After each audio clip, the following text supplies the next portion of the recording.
All right, the recording is started and people are probably now starting to see the room open up. I see 33 people jumped in right away.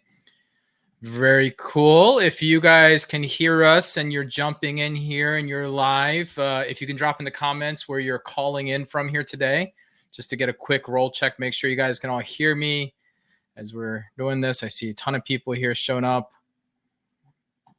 Give it a second to catch up here.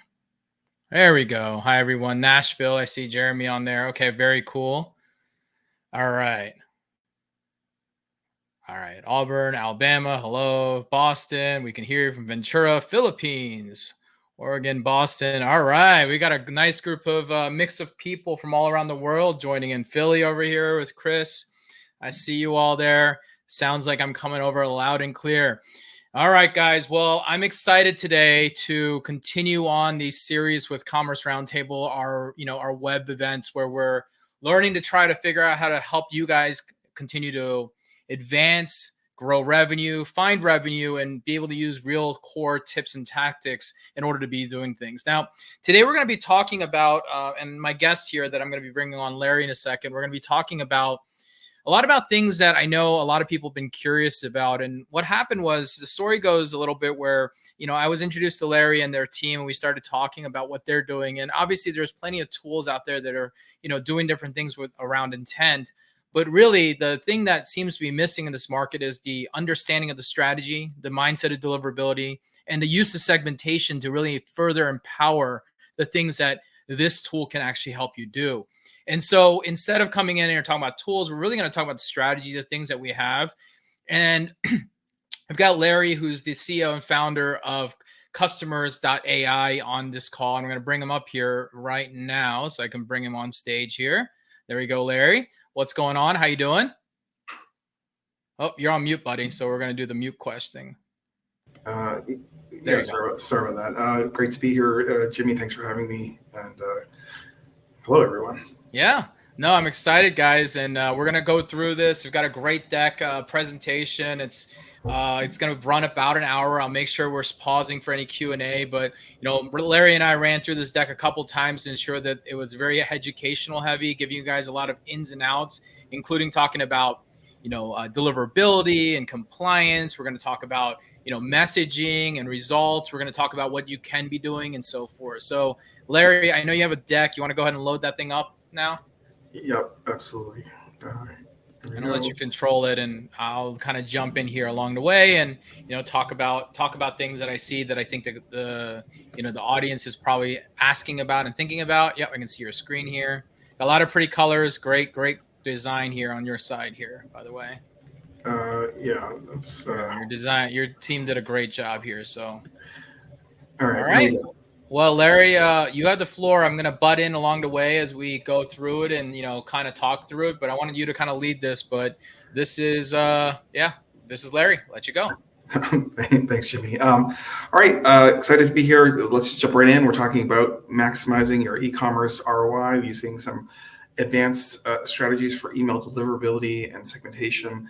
I suspect some of this will be new. So let's jump right in. My name's Larry Kim. I'm the founder and CEO of customers.ai, and there's some credentials there.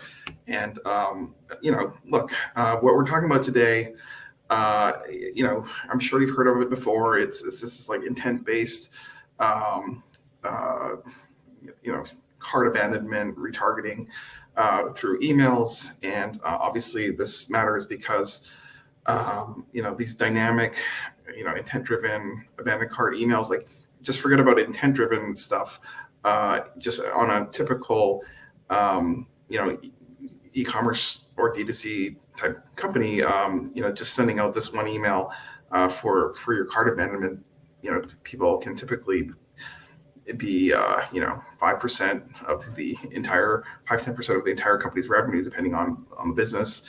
It's most certainly one of your most highest performing flows or email sequences, and that it does generate a ton of ROI. And so the idea was just to take a winning idea where it's already working and just expanding that aperture to encompass additional like a additional contacts, including the folks who perhaps didn't log into your store, or perhaps they viewed the product page but didn't add to cart, or perhaps they added to cart without logging in.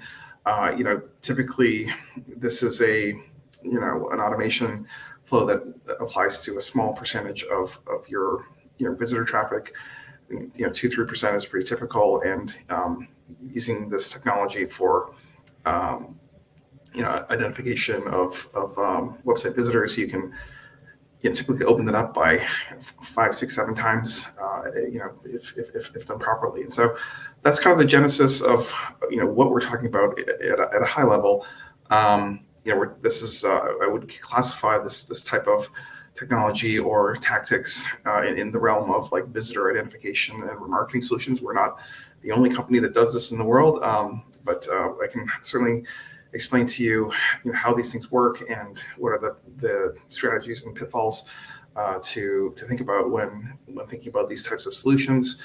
But Jimmy asked me, he said, wait a minute, Larry, you can't talk about this stuff without addressing the elephant in the room, which is you talk to us about privacy concerns and compliance issues regarding the use of this type of technology, right? Because there's so much stuff out there: CAN spam, CCPA, GDPR, and all sorts of expectations of privacies, and how specifically does this apply to email marketing and. But Larry, as you're going through this here, first of all, can you click the little hide on your screen where it says big marketer sharing? Yeah, that's a little distracting. Hides from your pretty slides. I think going back to that last slide, Larry, as you talk about privacy concerns and CAN spam and GDPR, I think that's something that a lot of people think about. And it's not just the legality side of things. I think the 3 things I think about when I think about a lot of things, and we're going to cover this through this deck, but compliance is number 1. Number 2 being that we think about deliverability as the second layer of it, because if it hurts your deliverability, that's a problem too, and understand that data. But then third really comes into what does it impact on the customer experience side too, right? You've got to think about all 3 things, but this is definitely something that I'm really excited that we're going to talk about right now. I want to make sure that we're really digging in deep, explaining, understanding it, and so forth, so people really understand how this can be applied in their business. So go ahead, Larry. Awesome. So let's start with the kind of the overarching legislation. It's called CAN spam, and a lot of people have kind of some interesting ideas of what this is about. And just based on the name of this legislation, you might expect it to say something about not being able to send emails to people who aren't double opted in or something like that. But really, what this legislation is about is just providing consumers with the right to opt out. That's the legislation in a nutshell. Did you know, Larry, did you know that we have a director of deliverability here who leads a lot of our deliverability, and he was one of the 11 contributing writers for the CAN Spam Act. So he actually wrote the CAN Spam Act and was the contributing writers for it. And we talk about this a lot because CAN Spam is one that people misunderstand just because of the terminology spam, and they don't realize that it's really just a guideline in which that people must adhere to in order to be legal with your messaging, which is to let people know who you are, let people know how to get out of it, and obviously, giving that easy unsubscribe to and not spoofing and all that stuff. But yeah, I think that's always an interesting part there. Yeah, I have a little joke here. It's just most of the names of these legislations have nothing to do with. That's what I'm saying. I mean, this is exactly one of those things that come into play. And yeah, I love how you put the Affordable Care Act. Makes healthcare more expensive. Okay. So the CAN Spam Act, it requires companies to identify themselves and honor opt-out requests. And basically, as Jimmy was just saying, these are the specific call-outs in terms of what you need to do, including the opt-out link, and honoring those unsubscribe requests, as well as identifying yourself in every email you send, telling your recipients about your address and privacy policy. And we'll give you the slides later. You can link directly to the Federal Trade Commission site for yourself to see yourself. So certainly, we have extremely robust unsubscribe and mechanisms here to be in fully compliance with this level of stuff. So another layer that comes up typically is around well, how do you go about disclosing the use of your visitor identification and tracking capabilities? And my answer is like, just fully disclose everything that you're doing in your website privacy policy and or terms of use. I can just flip over to my browser for a second here. I think that if I Yeah, just stop sharing. There you go. Yeah, there you go. like, so like in our master service agreement, like we actually we ask that people use sort of a notice in the privacy policy along the lines of something like this, where it says where you visit our website, we use pixels, cookies, other blah blah blah, like just Associate your usage. Exactly. So just to give you an example of what that looks like in the real world, this is the New York Times. This is their cookie policy, and it's like very clear. Like, I mean, these guys at the New York Times they're pretty highbrow, like they care about these kind of things, and it clearly discloses the use of trackers and cookies and pixels in ID syncing and device identifiers. It's right here, ENF. Yep. I mean, it's very clear. I mean, you actually see this language on a lot of websites out on the internet. Even Amazon.com has versions of this language too. And I think it's not abnormal to have that, but this is how you protect yourself in order to make sure that, we're doing the right thing. So my guidance is full disclosure. Like, just disclose the use of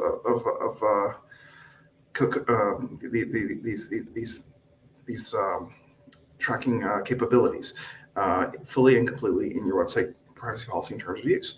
And then another question that comes up is around like GDPR, and we are 100% compliant with GDPR, although the mechanism of compliance is by deleting all of the contact data of folks that are believed to be subject to the jurisdiction of GDPR. So like it's essentially, this is a US only, sorry, Europeans. But I mean, this is why. But by the way, can you hit hide again on your screen there? Yeah, don't forget that. But I think once we go through the first section around compliance and really understanding it, the long tail of this is really simple in my way of explaining it. If it's in the USA, you have a different set of laws than you do in the GDPR. And though we hear about GDPR a lot because of how much noise it's made, in the US regulation, a lot of the things that around identity and finding people are not illegal. Now, some could say it's gray, but as Larry's pointed out, as long as you're explaining and telling people and letting people know that it's available, and that's what happens when they accept your cookies on your site, well, then you're ultimately staying legal within the rights to do that. Right.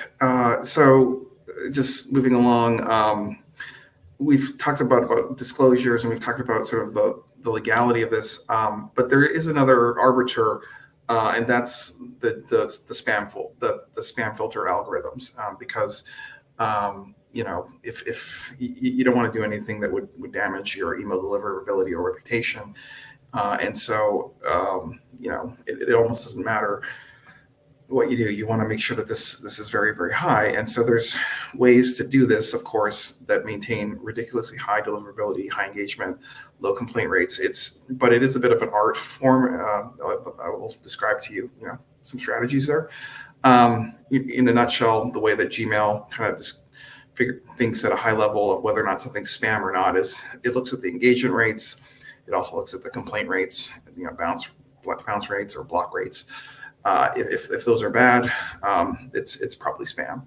And so our strategy should be to do the opposite: have high engagement rates, high open rates, low complaint rates, and low bounces. And I just wanted to share with you that typically when we do this, we can do this in a way that's like reasonably strong. And the idea here is just tightening the targeting around this technology. So like not emailing like everybody who visits your website, but like emailing sort of the best people who visit your website. And Larry, on that point, that statement, it's about targeting and understanding their intent and leverage. I know we're going to talk about a lot more, but as you guys are listening, I would say a lot of the failures in the market and the way that people are not approaching this correctly today is for the pure fact that they just take the random bulk of data and they just assume that all that data wants to talk or communicate or whatever it might be, where you should be targeting down not only to be able to identify your user, but also identify their intent and how many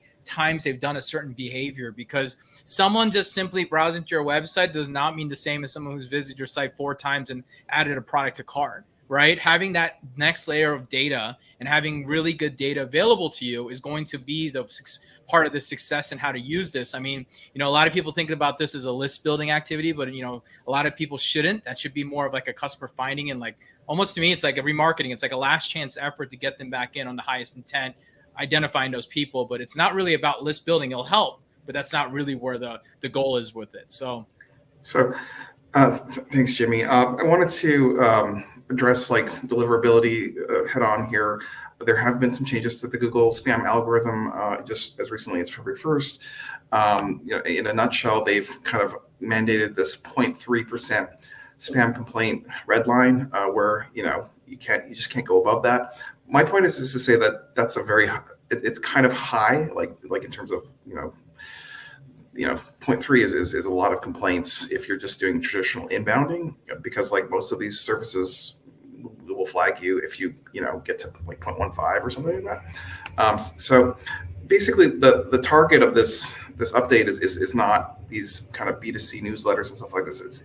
It's all about targeting the B2B outreach, stuff like those B2B software emails that you get, or politics or electioneering. Like it's traditional outbound emailing, which we're not suggesting that you do. That's outbounding is where you just get a list and you start emailing them. Okay. And that when you do that, you get, spam rates of like single digits, like 5%, 4%, 3%, which is, very, very high. And then that's like super vulnerable to this update. Typically, you might be wondering, well, why don't I just stick to my traditional kind of inbound newsletter generation activities? And the answer is it's just a waiting game. Like just wait. It sucks to just wait for people to sign up for stuff versus being proactive. And so my point here is just to point out, like, there is a difference between sort of these inbound emails where people are signing up versus these outbound emails where you're just getting a list and emailing people. And one of them generates complaints, the others doesn't. And like, why is that? How can we make our, this is sort of like an outbound emailing motion, although we want to make it have like the inbound emailing characteristics. And the answer is the intent. So when you're talking about just, pulling a random list, that's extremely risky. But like if you're resolving the identity of your, website visitors, the people who, that implies they've heard of you. It implies they're in market for the products and services you're selling. So those people are much less likely to report as spam. And if they're not interested, they're just more likely to hit the unsubscribe button, which doesn't count as a strike against you. And so that is one of the keys here to kind of unlocking this idea of like, how can I get a little bit more, shots on goal without resorting to like just, stupid outbounding strategies. And this whole idea of this intent-driven outbound emailing, we're automatically converting your first-party website traffic into durable identities like email address, first name, last name, and other information. We provide you that information without you requiring them to spin the wheel or fill out like all these forms or anything. Like we just provide that information to the customers, and it has this nice quality where you can get a little bit more of them at low cost without having to wait forever, and it has the kind of the higher engagement, lower propensity to report spam.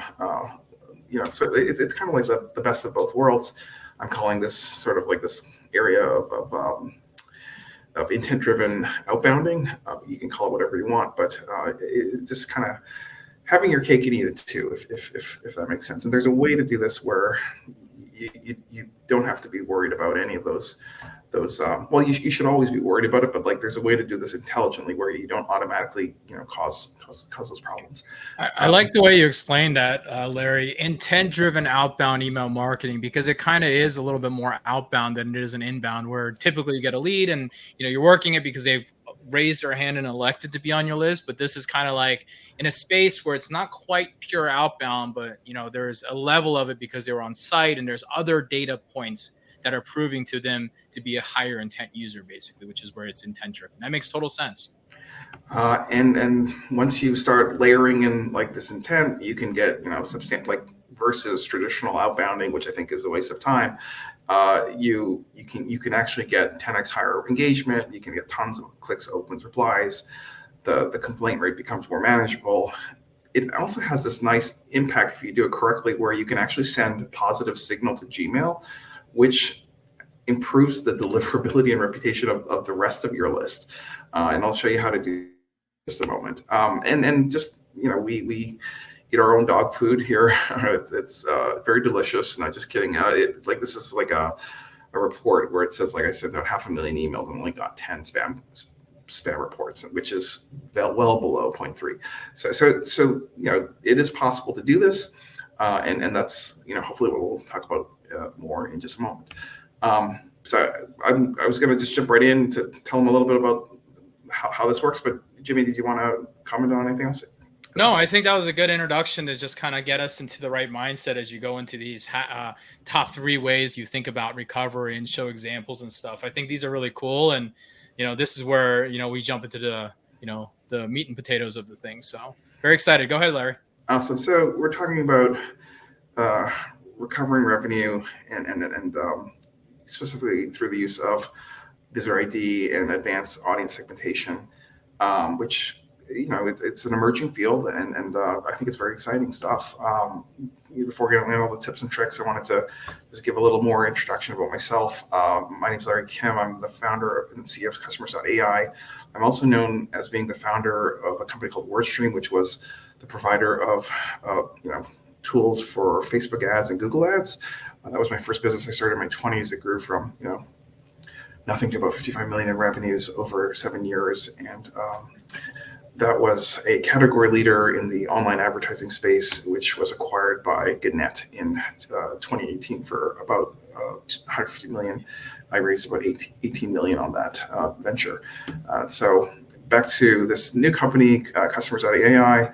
We're in that visitor ID and remarketing space where we work, not exclusively with, but we do help with like tons of D2C and e-commerce brands. Here's a couple of them. I'm sure you've heard of them. And now we can talk about sort of the tips and tricks specifically that I wanted to showcase today.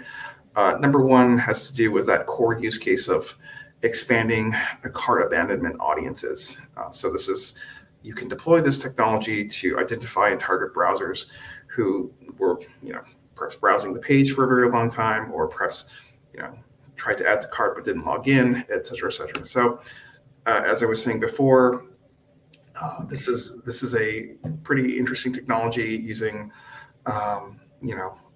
it's kind of a server-side tracking capabilities. We can figure out who these people are on your website and provide you with that information. This is like augmenting your first-party website visitor data with additional data points, and not requiring the use of them to fill out stuff. And as you can see here in this example, what we can do is we can widen the aperture of your checkout funnel. So typically in something like Shopify or any e-commerce system, you would see how many orders and how many reach checkout. We can kind of widen that at the top, by providing the identities of people who added to cart, people who viewed product, as well as just site visitors in general. I'm excited to announce that working closely with the Sendlane team and Jimmy over the last couple of weeks, we were able to develop a seamless integration of this technology with Sendlane. Just pump in your API key here and and choose the settings, and it'll just go.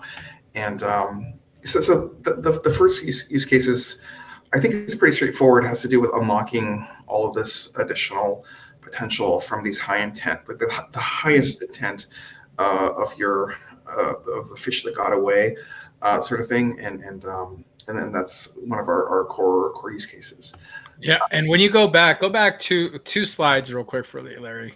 This one right here. I think this is going to be more when we talk about it later, but I think people really understanding what those really mean is going to be really helpful, because I know everyone reads that and knows what it means, but when you're thinking about the data you're capturing and understanding what those points mean to the messaging that comes into place, I think those 2 things always have to intersect really well. I know we're going to talk about it, but this is the big key here, is like, if you're going to do it and you're okay playing in this, like, you need to also be thinking deeper around the customer experience. It's not a plug and play and just stick everybody into one funnel. That's where I've seen a lot of people get burned in the market, where they'll just take it and use it as a lead gen thing and think that everybody goes through the same funnels, sends in the same campaigns. That's where I think people get really tripped up a lot. So I'm excited that you mentioned that.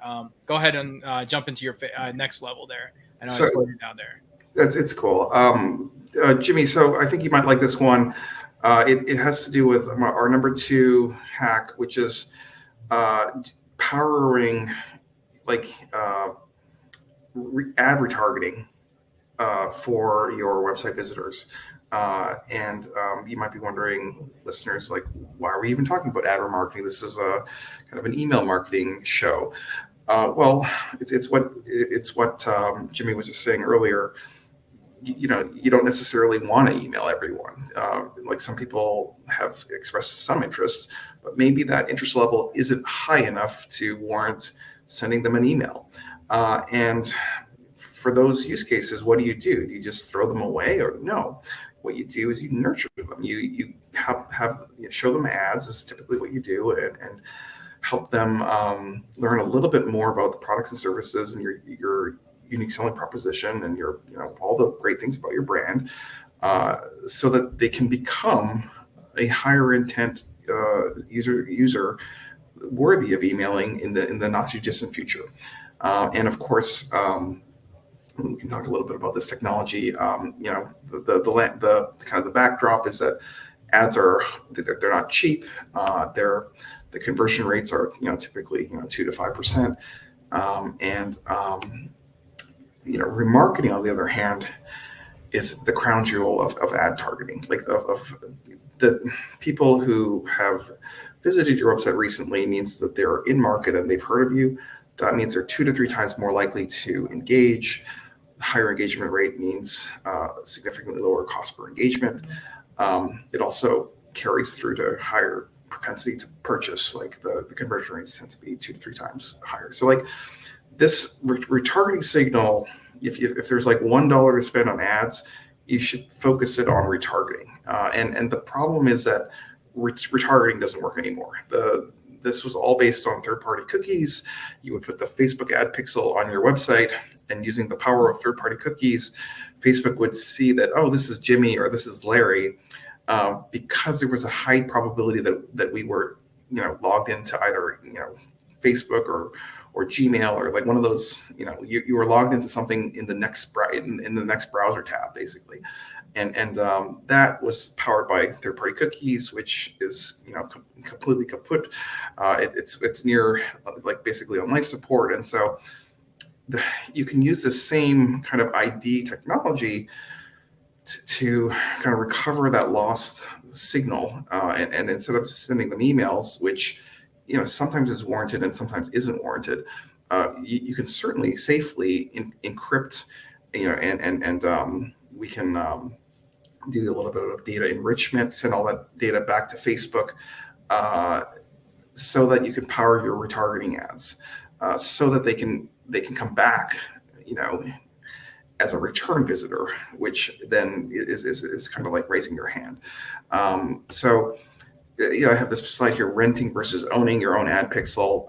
Like, the old way we used to do this was we would just install a Facebook pixel or a Google pixel or whatever. Those were their pixels, and they just don't work anymore because of third-party cookies being on life support. Conceptually, the way that you can look at these types of products is it's like you're you're having your own first party pixel. Like your website data is important, and so is the data that you can enrich and provide about those website visitors. And if you so choose to, you can then create audience segmentations to push to various ad platforms. And that's kind of what this is. And so the second use case here has to do with, visitor identification isn't just about emailing everyone. That's actually not what you're supposed to do. What you should be doing is being a little bit more nuanced, figuring out like what are the different segmentations on your website. I'll show you how to do that in just a second.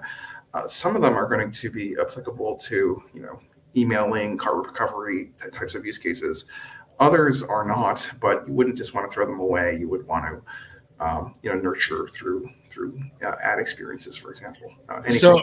Yeah, Larry, this is I love this part because it starts to make you open up your mind and start thinking about your tool and customer AI, but also like if you start thinking about the fact that if you are, and Jeremy asked a good question, but Jeremy, hold on to that question because we're going to jump into that in use case 3. But when you think about what this effectively allows you to do is it allows you to almost have another stream of identification. That's basically the best way. And you shouldn't, as Larry says, shouldn't be just using for email. You should be using it for your site, to power your advertising, to help you kind of recover those lost people that are coming through that you can find and you can match.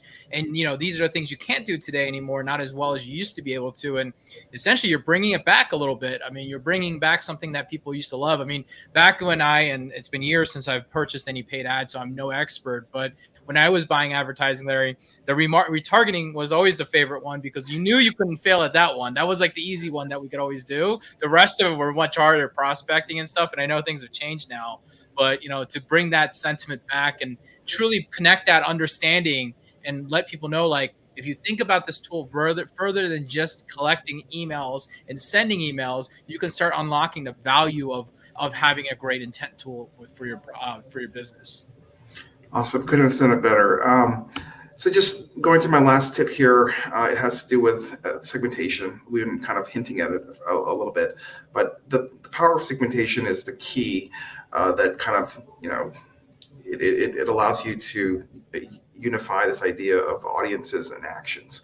And so let's talk about it. So Customers AI is unique. So there are other products in the market that do visitor ID.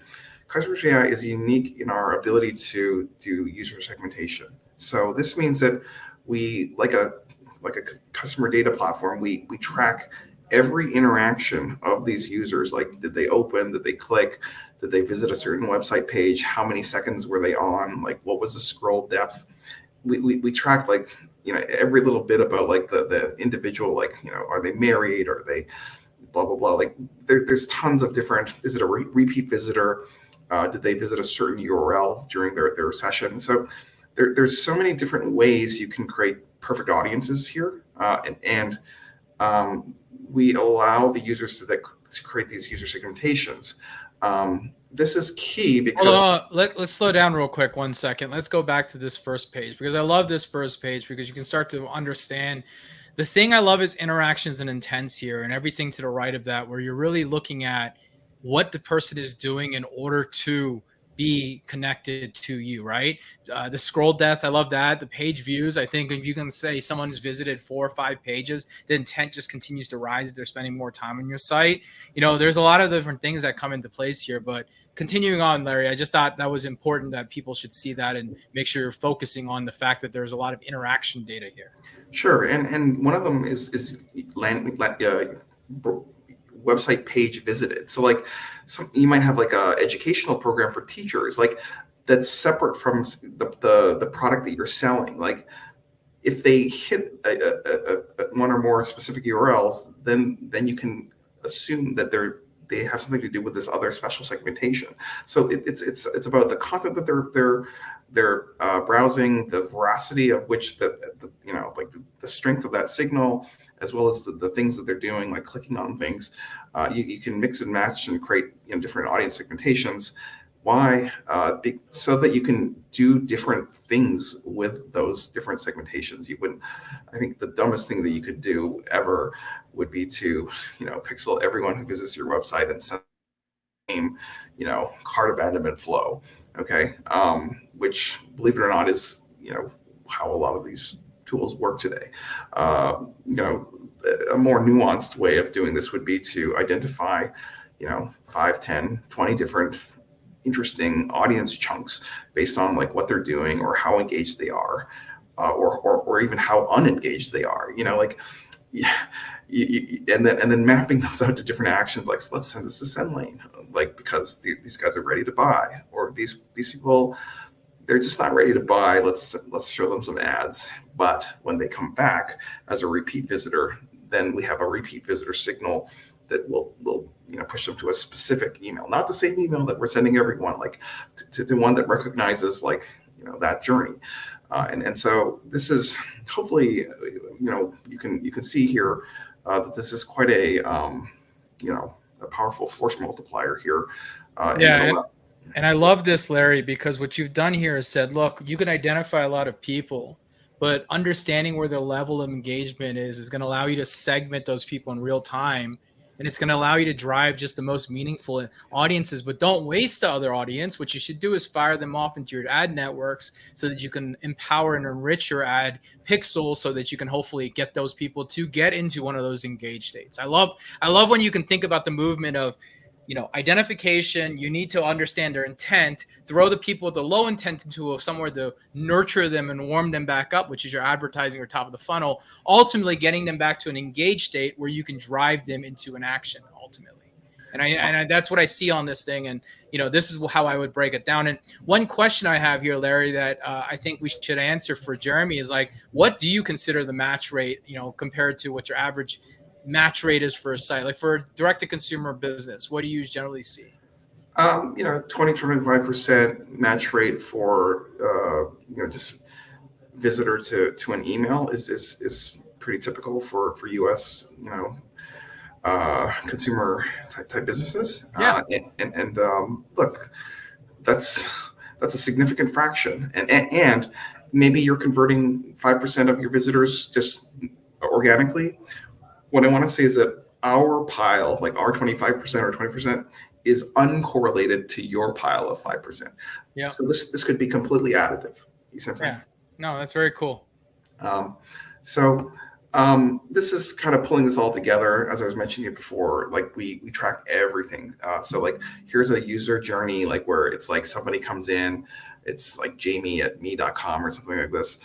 We see that they visited a certain website, that we see that they visited like a certain product page. You then fire off an email, they come back and they buy the thing. Like this is unique in our ability to not just give you the email on initial visit, but understand the entire journey. And this is very important for powering all of that user segmentation capabilities that we were just talking about. So those are the three key use cases. I wanted to, if there's still time here, to talk a little bit about some advanced strategies to, improve your deliverability, if that's cool. Yeah, let's dig into it. I think everyone loves good strategy. All right. So basically, guys, you know what the difference is between like an old email subscriber versus a new email subscriber is. And by the way, I'm obsessed with unicorns. I really despise donkeys, if you haven't figured this out. So the difference here between a new subscriber and an old subscriber is that this is kind of what it looks like. So this is a 3-email sequence. And they're listed like 1, 2, 3. And you can see the first email it sends out has ridiculously high open and click rates. It also has high negative engagement. So 23%, opt out. So it's kind of interesting. The second email that you send also has very high engagement, although never eclipsing the prior high. So you will go from 58% open to 41%. Similarly, the opt out kind of diminishes as well. And so you can see here by email 3, the open rate has halved, the click rate has gone down by 4 times, and the opt-out rate has gone down by 12 times. So my point is just to say that people don't always think about it this way, but that engagement for your email list, which determines deliverability, engagement is very much related to how old your average list subscriber is. And then we see this, pretty much everywhere. And so, one question you might have is, do I have an email deliverability issue? And this isn't perfect, but like you can kind of have some ballpark, you know, open rates. I know Jimmy likes click rates, so he could probably come up with a benchmark for click rates. But like my point is just to say, if it's very low open rates, there's probably something wrong. If it's kind of medium, then maybe, and if it's like 30 to 60, then that's probably as good as it gets. And if you're in one of those lower tiers, my point is to say that a lot of that reality is influenced by just how old your email list is, and that if the conventional wisdom is like accumulating huge email lists and bombarding them with emails forever, that might not be the best thing to do. So hold on, go back to there, because I think I have a little bit more to expand on that a little bit as you think about this. So Larry, I love these data points because they are correct in that the high level of thinking about open rates, even though there's a lot of misconception and numbers and data that come into place. The only thing that I would add to this is that when you're looking at these rates, you shouldn't be looking at your overall blended rate. You should be looking at by TLD, which is your top level domain. So you should be looking at your Gmails and your Yahoos and your AOLs or Verizons, and you should be splitting up each one of those buckets and looking deeper into it, because oftentimes what actually happens is it's less about a problem with all of your domains. It's often a problem with a certain subsection or a certain ISP, which will indicate there's a delivery or a quality problem often more than it is a content and delivery issue. It's because of the quality of the data. So these are good trend lines. Just make sure you're zooming in real deep and not looking at it from the outside, but looking at it into a broken down by each TLD when you're thinking about these. Sure, absolutely. And that said, like what I'm trying to describe here is just at a high level, the kind of the averages that you see aren't random, that they are influenced by, it's like having a bathtub full of water, and there's some hot water and there's some cold water. There's going to be some subscribers on the list that are, that's very old, and maybe they've moved on, and in terms of their interest in your products and services. And there's going to be some that are relatively newer who are extremely highly engaged and new and very interested in what you have to offer. And so that blend of new and old is sort of where, it's not perfect. Like you can always write better email copy, and there's other things that you can do, by troubleshooting specific, email senders and stuff like this. But like at a high level, you're kind of bounded by this sort of mixture of how new versus how old the list is. And the thing that you want to avoid, I think, is is sort of this death spiral of email engagement, whereas the low engagement by old emails generate low engagement as expected, which causes your engagement to decrease, which then causes the promotion tab filters to kick in and say, like, nobody's opening this thing, so why should I show this to anyone, which results in even lower engagement. So that's sort of like the worst case scenario, the death spiral. And basically what I'm describing here is that, the opposite of this is like, what if there was like some way that you could reduce the relative concentration of the older and checked out emails that weren't engaging, and some way to increase the kind of the newer and more engaged emails. And so the answer is, I think that this new integration with customers in AI and Sendlane is very interesting, because what it does fundamentally, if you look at it from one perspective, is like it can just slightly accelerate the rate of new email capture. So it would be like, if you, in that bathtub analogy, like turning on another spigot of hot water into the pool of water, which would then raise the average temperature of this, of not just the new emails, but also the older ones, because of how the spam filters work. They look at the engagement of other emails. And so it's just, there is a way to use this to almost like a blood transfusion, like just breathing some new life into your lists by tapping into sources of high engaged users that you might have not otherwise considered. And so conceptually, you're kind of increasing that green circle. You don't even have to delete them. You can leave them on there. But like the point is that the ratio of newer versus old needs to kind of be pivoted a little bit towards newer. And if you do this with careful consideration and do it in a nuanced way, not just tagging everybody, but tagging the best people and creating these segments. Like there's a way to do this where it also improves your overall delivery email reputation and sending scores. So I'm just curious for your thoughts here, Jimmy, because you're the one who runs an ISP, or sorry, an email service provider. Yeah, no, Larry, I think you've got the right idea. I mean, it really does come into a balance. I don't think it's just about, age and data aging is always the hardest thing. Like, I think the thing that I talk about a lot that, I don't know how to convey always perfectly into the market, but oftentimes when you think about an email list, right, a brand's email list, you've got your subsection of customers, which are very small compared to the overall opt-in of prospects and newsletters, lead generation. And a lot of times people forget that just because people are engaging, or even though they've been around or they've opted in, that's that intent that they've only opted in and only showed one layer of intent. And unfortunately, only a certain amount of those people are going to convert. Many of those are going to sit on your list until they just either unsubscribe, unengaged, or you scrub them out often. Most of the time it's that. And I think that finding a balance of being able to remove the right people, but also feeling confident because you're re-engaging with new people is always going to be like the key to a successful program with deliverability. So I think that the unicorn and donkey pictures are helpful in making people understand you need to effectively always be creating more fresh data, right? Like we all know retention is great, but you can't have retention if you don't have acquisition. That's purely what you're basically saying here is without acquisition, there is no retention. You can't retain people when they're further and further away from the intent of being retained or re-engaged because they're aging out ultimately. Awesome. And I would just add that sometimes and legitimately, these brands, email marketers, they're a little reluctant to delete old unengaged contacts because I know how much work goes into sourcing them in the first place.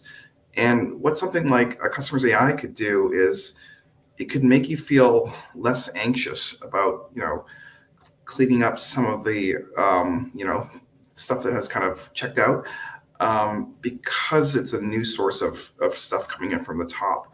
You see what I'm saying? Yep, 100%.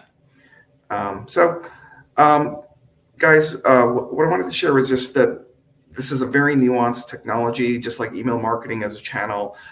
There's so many other ways of kind of threading this needle of compliance. Rather than emailing your website visitors like a sequence, just dumping them into a 12 email sequence. Another thing you could do is you could just send out an opt-in. Okay, you could just say hey, I can give you a coupon code, but only if you want to subscribe. Okay, if you want to subscribe, click here, which is something that Jimmy cares about, the clicks. But if you don't click, then don't worry, you're not on the list, and we won't bother you again. Okay, and this is the flow chart of how that works. And then we've got tools to enable this type of modality where we call it a signs of life detector. So it's kind of like a positive engagement based opt-in. Rather than just opting in everyone just because we think they're interested based on their kind of their segmentation. There's nothing stopping you from asking them if they're interested, and acting on that as well. So plenty of different ways to increase the the user experience, if you will. And what I'm trying to say is that this technology, I think it's very exciting. There's so many different dimensions to this in terms of how you use it to maximize user consent and user experience. But I have a case study, but do you have anything to add here? No, I'll give you one little addition. If you go slide back 2 slides here, I like this because this gives you kind of an understanding how do you obtain the click and make sure if you're going to use a tool like this and maybe it becomes a little icky for you or you're not comfortable. One way, I love the way that Larry and Customer AI is thinking about it, is you can almost treat it like a double opt-in. Think like this. I mean, I could say, hey, hey, saw you visiting our website. wanted to send you a 20% off coupon, click here and I'll send that over to you.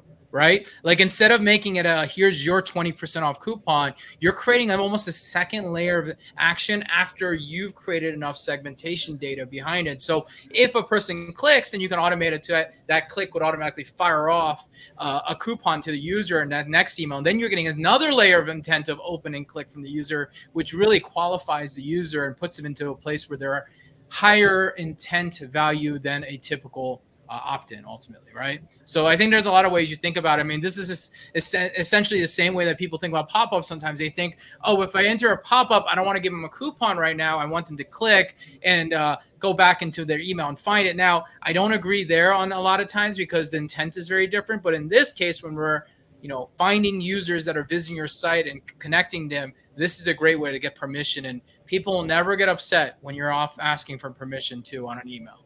So there's a lot of good use cases there. I'd almost love to see a case study around using it that way versus the longevity of an LTV event. Larry, that'd be a cool idea. Like people who did the opt-in versus people who just treated it like they were already opted in, and looking at the long tail revenue and longevity of a customer and attrition of the customer would be a cool data point.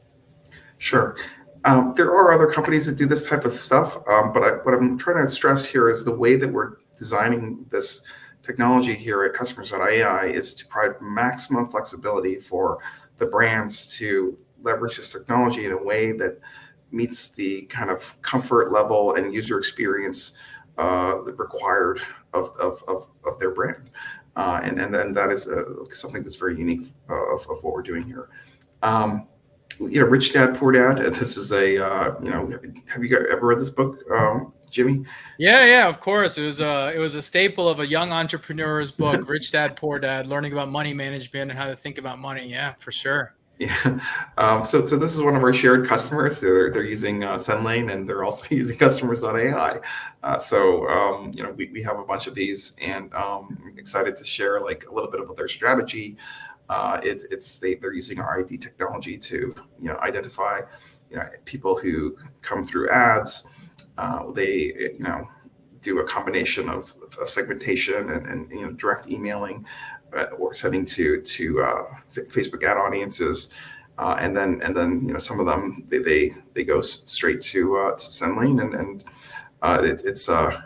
it's pretty exciting. This is kind of what we saw in terms of their return on investment, 17.5x, and thousands of highly engaged visitors being sent to Sendlane via these recovery automations, and it's very exciting stuff. We do have a special offer for Sendlane community here to experience the new integration between our respective products here. Jimmy, if they go to Customers.ai/Sendlane, and the special offer is just like 500 free website visitor contacts that you can, play around with. You might see yourself on that list. You might see like your friends or your employees on the list. It's pretty interesting if you've never tried it out before. Like how amazing that is. Like that can ID people, and we just want you to experience that without any cost for a free trial. Is that cool? Very cool. No, that's a great way to kind of explore it and get some data out of there, and see what's going on and feel comfortable, right? I think for me, when I think about a lot of these things, sometimes we know that there's plenty of options available out there, and sometimes having this. But again, one of the things I like about Customer.ai is having that next layer of segmentation and data, and being able to see that is really a helpful thing when it comes to being able to use a tool like this in a correct manner, and where you're protecting your deliverability, but also increasing your revenue and bottom line there. So thank you, Larry, there so far.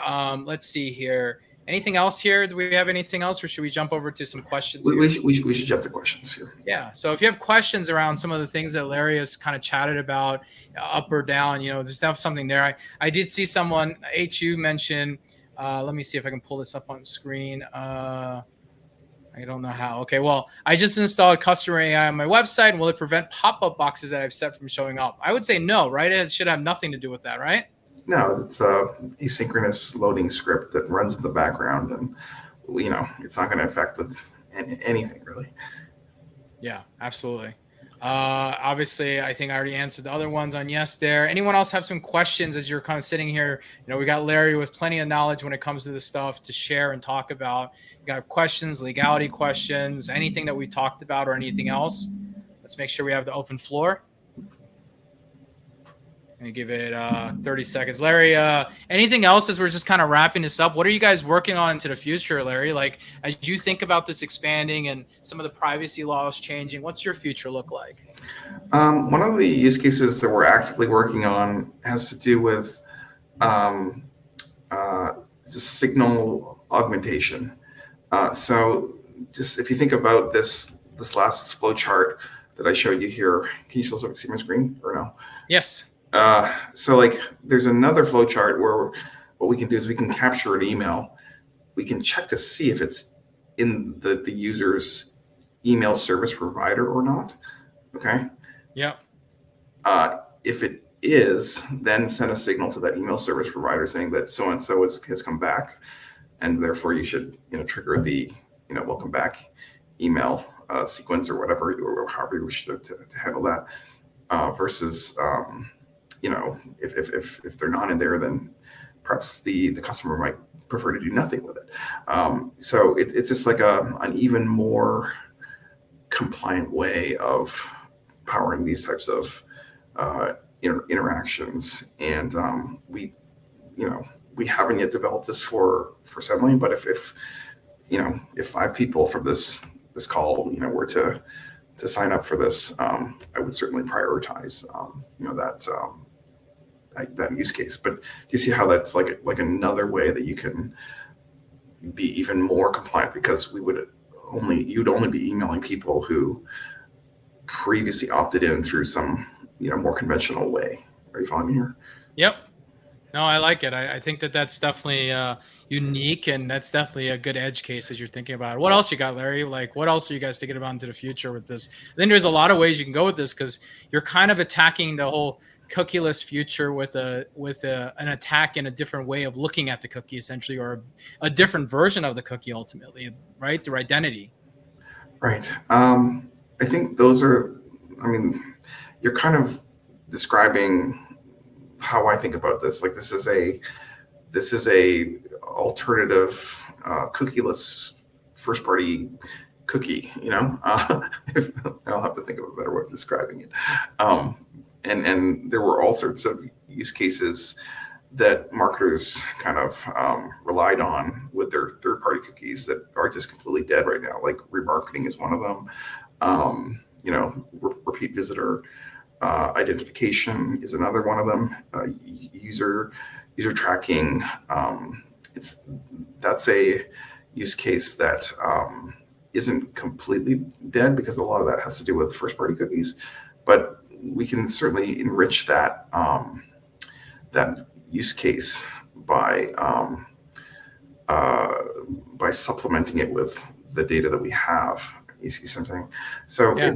There's just a lot of interesting use cases, and I'm very excited about this. I think it's one of the most leveraged areas in marketing right now. Like if I think about 10 years ago, like there was so much leverage in doing Facebook ads, right? Because you could get them for 50 cents CPM, stuff like that, or.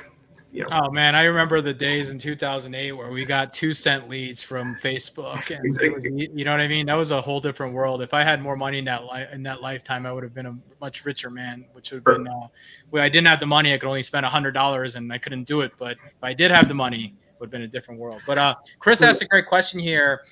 So it captures so does it capture new customers, not customers, prospects? So just visitors that we do not currently have on our opt-in list. That is correct. That is what it does. How does it charge for a customer that AI, Larry? Like, how does it charge? Is it flat fee? Is it number of visitors? What's the metric that we're looking at when the people think about this?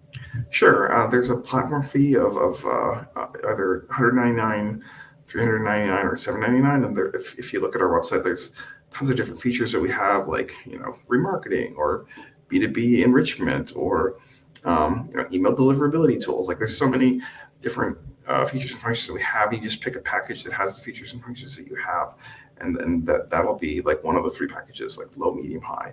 And then from there, there's a per contact charge for every lead that we provide you. It's, I think, 20, don't quote me on this, but it's something like 25 cents for a lead for the low package, something like 20 cents for the middle package. And that's based on how you segment. So if I'm being really tight on my segmentation, and I only want the highest intent users, I'd be only paying for the quality of the creme de la creme, right? Yeah, I think that that's where people, like, marketers are really dumb, and they shoot themselves in the foot. They think, they find out about a technology about this, and they think, oh, I'm going to just buy every lead for my website. And I think that's just the worst thing you could do. Like, you have to be a little bit more intelligent about, like, what are the circumstances under which you would want to ID people, and then only pay for the ones that are the best. And I love that. I love that you can drill that down into the value customers. All right, Chris, if you want to talk more to Larry or his team, it's larry@customers.ai. Just shoot him an email and get some time set up with him, and you guys can dig deeper into it. But this is really cool. It's kind of taking intent, giving a real purpose, giving a real strategy behind it, and ultimately that can help your brand continue to grow in a weird way, where right now the world is in a interesting situation with meta ads and everything else going on in the world today. So Larry, thank you for jumping on here. Thank you guys all for joining in the audience. Thank you guys all listening in on the end of this QA. It looks like we had a bunch of people on throughout the call. We'll have the recording available to shoot back out to those. If you missed any part of this call here today, we'll get that back out. But Larry, any final closing words before we get out of here? Just congratulations, Jimmy, on everything you're doing here, and the e-commerce emailing, and the work that you're doing. It's amazing. We're excited to be a Sendlane partner. Yeah, no, thank you, man. And excited to be a partner in this world, this crazy world out there. So thank you, Larry. Thank you for having spending the last hour and a half with us here. Thank you guys, everybody, for being here. Have a fantastic rest of your Tuesday. Have a kick-ass week. And I hope everything is going up and to the right. I'll talk to you guys soon. Adios. Bye, guys.